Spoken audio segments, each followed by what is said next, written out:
Nah sekarang untuk menunjukkan itu semua, maka ada satu kaidah. Kalau kaidah ini benar, dan inilah dari kalimat Bismillahirrahmanirrahim akan muncul kemudian kalimat-kalimat lain sebagai tafsir dari kalimat ini, dan satu dengan yang lainnya akan saling menjelaskan. Indahnya nanti keterangan di Al-Fatihah dirinci di Al-Baqarah, terusannya ada di Ali Imran sampai dengan ke An-Nas. Indah luar biasa. Dari setiap kalimat ada yang akan saling menjelaskan, dan kunci dari semua ini terletak pada kalimat Allah. Dan ini bahasan terakhir kita, Allah. Makanya saya akhirkan. Baik. Saya bacakan dulu kaidahnya. Kitabnya At-Ta'rifat karya Imam Al-Jurjani. Ya. Nanti saya bawakan lagi beberapa kitab yang lain. Ini kadang-kadang kitab itu saya hafalkan, cuma kadang-kadang ada sebagian kawan-kawan yang mungkin belum mendapati referensinya, jadi menilai bahwa ini nggak ada nih, pendapat ini nggak ada, dari mana gitu kan. Nah, maka beberapa taklim mungkin saya akan bawa kitab-kitab itu supaya bisa untuk sharing di situ. Kalau ada yang kurang tepat silahkan diluruskan, tidak ada masalah. Saya sih enak saja, kalau benar salah ya kita katakan itu keliru ya. Kalau misalnya salah sebut nama, ya saya salah sebut nama kemarin, harusnya ini, yang benar ini bukan ini, ya selesai. Dan tidak harus mempertahankan kesalahan, ya. Dan juga jangan cari-cari kesalahan, capek nanti, ya. Capek. Guru itu kalau mengajar pasti ada aja salahnya, pasti salah. Tapi yang paling salah adalah murid yang mencari-cari kesalahan guru. Jelas ya? Nah, bikin status dulu, catat dulu. Ya. Bismillahirrahmanirrahim. Al-Ismul A'zam. Al-Ismul A'zam, nama yang paling agung, tinggi. A'zam itu isim tafdil dari kata azuma. Azuma, a'zam. Azuma besar. Sigat mubalaghahnya azim, sangat besar. A'zam paling besar, paling agung. Jadi kalau ada yang agung, ini yang paling agung. Kalau ada yang bisa mengangkat, ini yang paling tinggi angkatannya. Kalau ada yang bisa memuliakan, ini yang paling bisa memuliakan pada tingkat yang paling dahsyat. Anda dimuliakan oleh ibu Anda, teman Anda, tetangga Anda, keluarga Anda, masyarakat Anda, maka ada yang lebih dahsyat dalam memuliakan Anda. Inilah dia nanti yang akan kita lihat. Jelas ya? Nah, mari kita lihat Al-Ismul A'zam. Huwal ismul jami' li jami'il asma'. Huwal ismul jami' li jami'il asma'. Al-Ismul A'zam ini adalah nama yang mencakup seluruh nama-nama kemuliaan, nama-nama kebaikan. Jadi kalau ada semua nama baik, puncaknya nama ini. Puncaknya nama yang ini, ya. Apa nama yang dimaksudkan? Yuk kita lihat. Qila, dikatakan nama Al-Ismul A'zam itu tidak ada yang lain. Wallah, yaitu Allah. Allah. Allah. Ini. Nama Allah itu disebut dengan nama Al-Ismul A'zam. Ini sepakat orang Arab langsung nyebut A'zam. Nama yang paling tinggi, nama yang paling agung, nama yang paling dahsyat. Al-Ismul Jami' li Jawami' Sifatil Mahmudah li Jami'il Asma'. Nama terbaik, teragung yang mencakup semua nama kebaikan yang pernah ada. Makanya ketika Allah memperkenalkan nama ini, Allah menyebutkan bahwa nama Allah ini memiliki semua sifat-sifat nama-nama kebaikan, baik namanya ataupun sifatnya. Itu kita temukan di Quran surah ke-7 Al-A'raf ayat 180. Quran surah ke-7 ayat 180.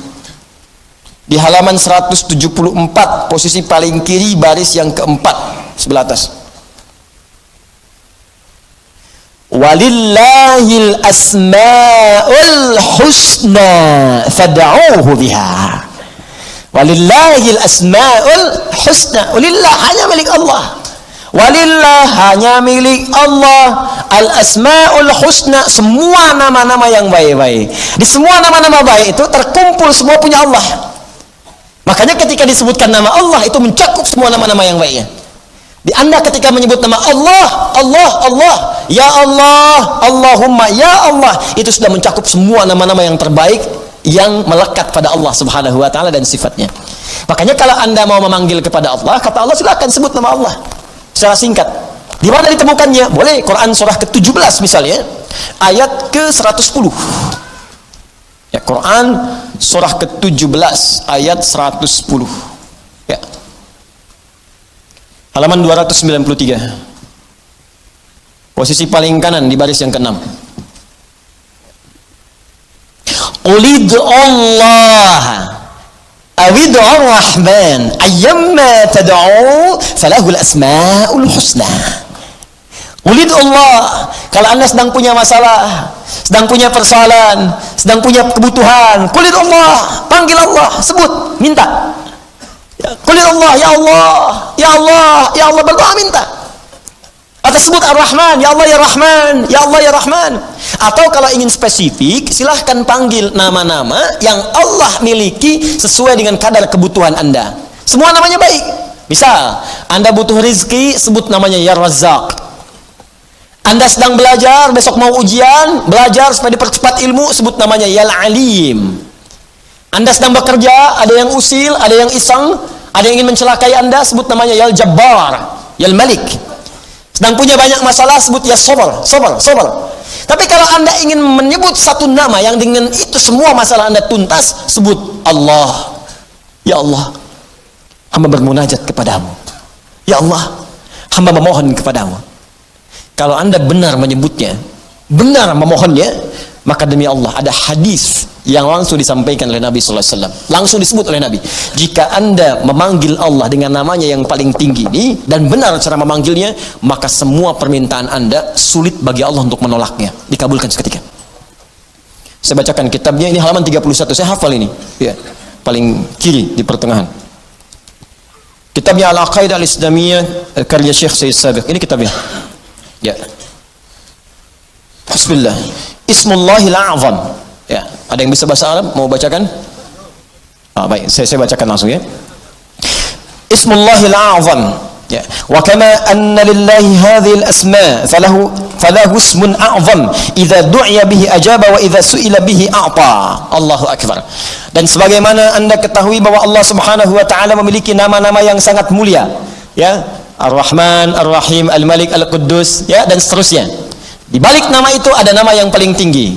Dan kalau nama paling agung, paling tinggi itu Anda sebut dalam berdoa, idza du'iya bihi ajaba, maka Allah akan langsung mengabulkan.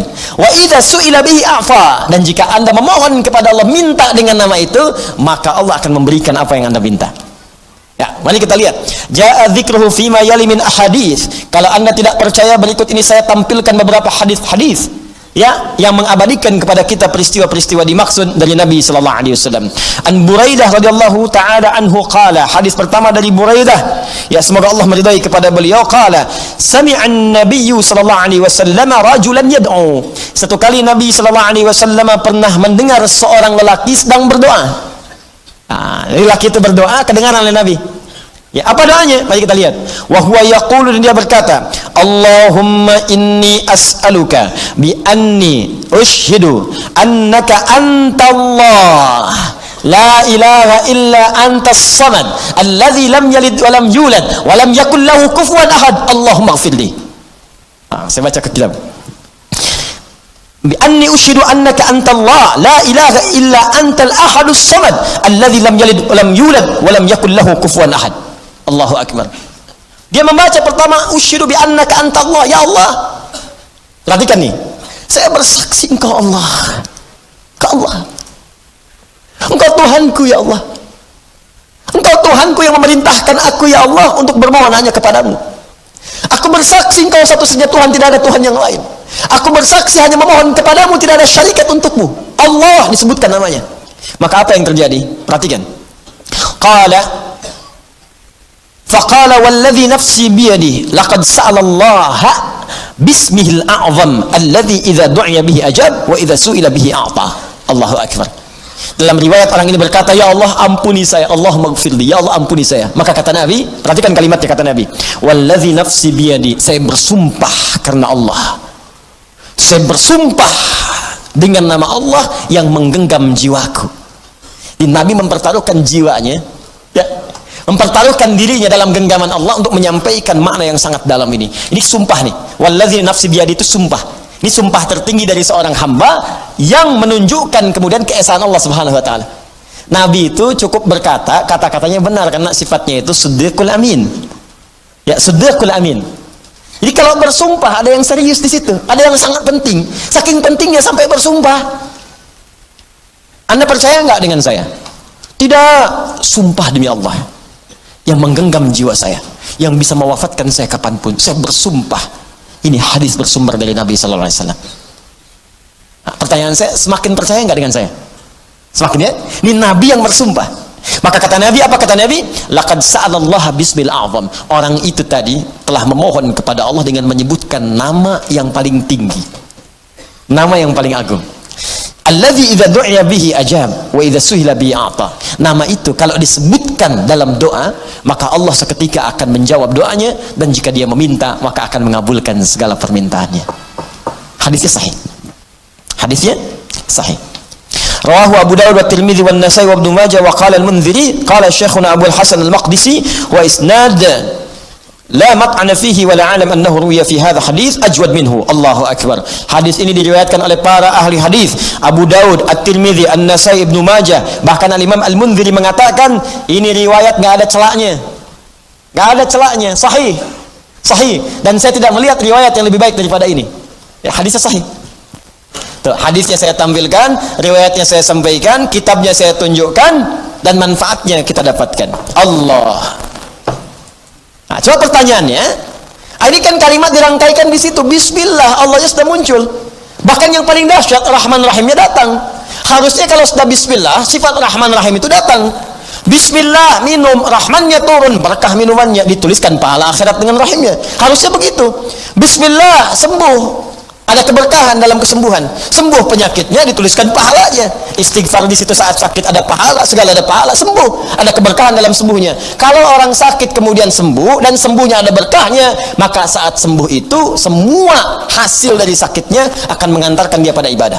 Dosa diampuni, begitu sembuh ibadah dia meningkat. Jadi kalau Anda pernah sakit, Anda istighfar, Anda berdoa, terus sembuh. Nah, saat sembuh itu justru semakin jauh dari Allah. Itu artinya ada yang nggak berkah dalam doa itu. Ada yang nggak berkah dalam obat itu. Ada yang nggak berkah dari orang-orang yang datang menjenguk Anda itu. Ada yang nggak berkah. Kalau berkah itu makin rajin. Kenapa Anda sakit yang datang orang pengajian, yang datang orang masjid? Jadi begitu Anda selesai sakitnya, datang jadi sembuh, kadang-kadang jadi asbab hidayah. Rajinlah ke masjid deh. Rajin bangun malam, itu berkah di situ. Itulah Bismillah.